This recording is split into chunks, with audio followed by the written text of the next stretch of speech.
नमस्कार बंधुरा great Indian food with बासंती चैनेले आपनादेर सबाइके स्वागत जानिए अन्य दिनेर मतन आजो आमी एकटा नतून रेसिपि निये आपनादेर सामने हाजिर हयेछि।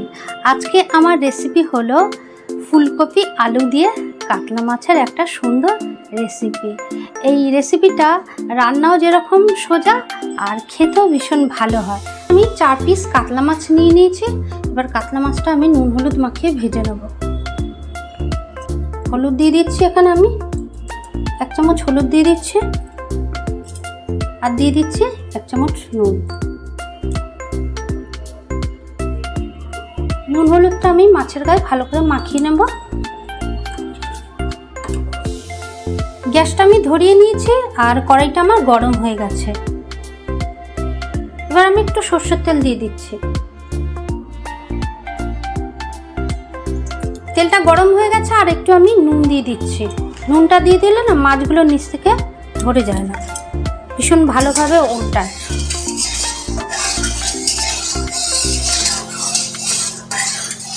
গরম তেলটা আমি কড়াইয়ের চারদিকে লাগিয়ে দিলাম। এবার আমি মাছগুলো দিয়ে দেবো।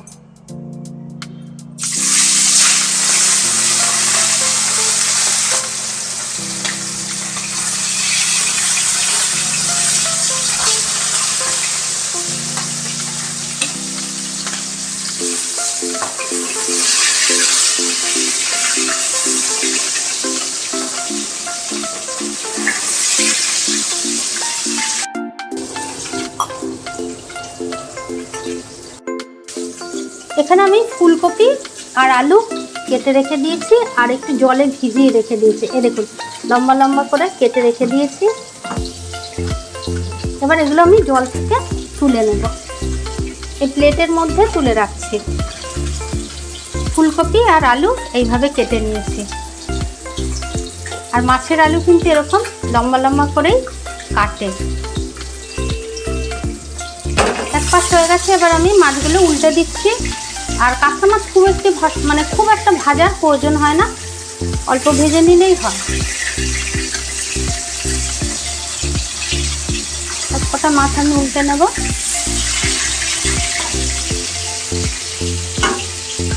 মাছ আমার ভাজা হয়ে গেছে। এবার আমি একটা প্লেটে তুলে রাখছি।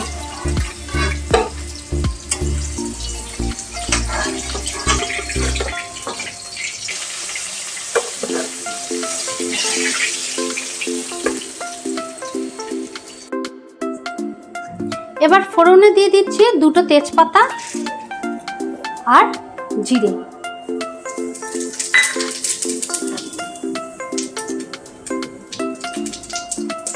এবার আমি আলুগুলো দিয়ে দেব।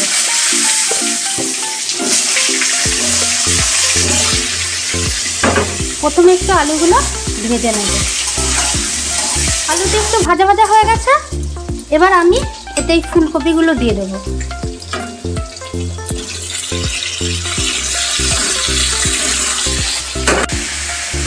এবার দিয়ে দেবো হলুদ গুঁড়ো, পরিমাণ মতো হলুদ গুঁড়ো। আগে আমি নুন দেইনি, এবার আমি নুন দিয়ে দেবো 1 চামচ নুন, মানে যতটা লাগবে। ফুলকপি আলু ভাজতে ভাজতে আমি একটা মশলা তৈরি করে নেব। একটা টমেটো আর 6টা কাঁচা পাকা লঙ্কা আর এখানে একটু আদা আছে। এই 3টে আমি একসাথে পেস্ট করে নেব।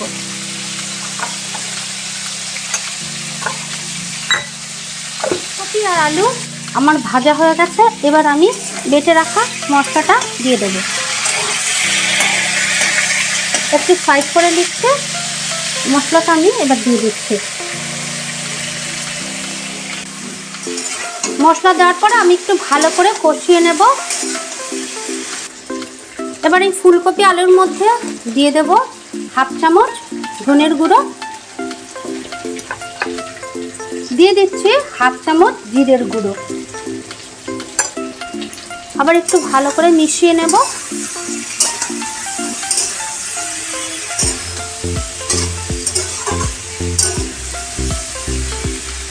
এবার এতে আমি দিয়ে দেব মশলা ধোয়া জলটা।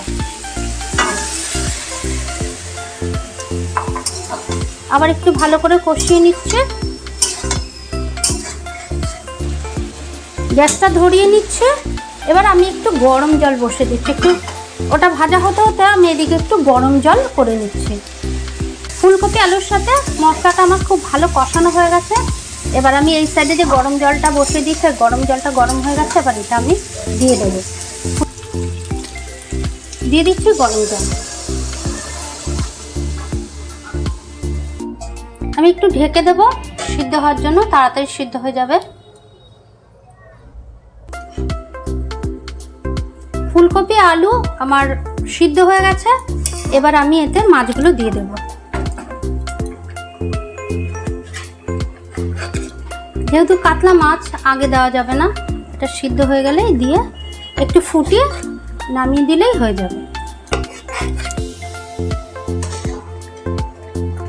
স্বাদকে ব্যালেন্স করার জন্য এখানে আমি দিয়ে দিচ্ছি হাফ চামচ চিনি।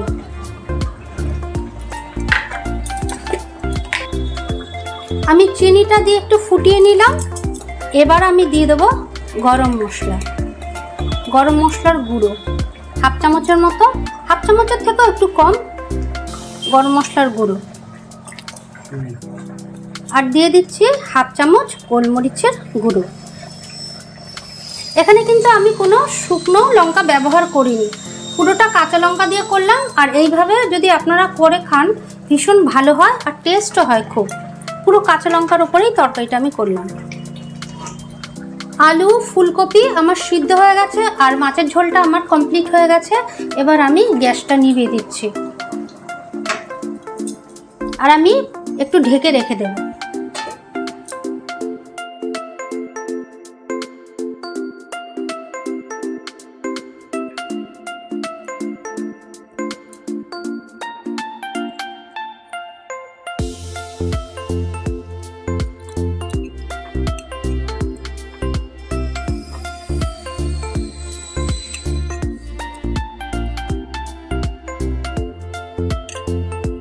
তো আপনারা এরকমভাবে বাড়িতে কাতলা মাছের রেসিপিটা করে খাবেন।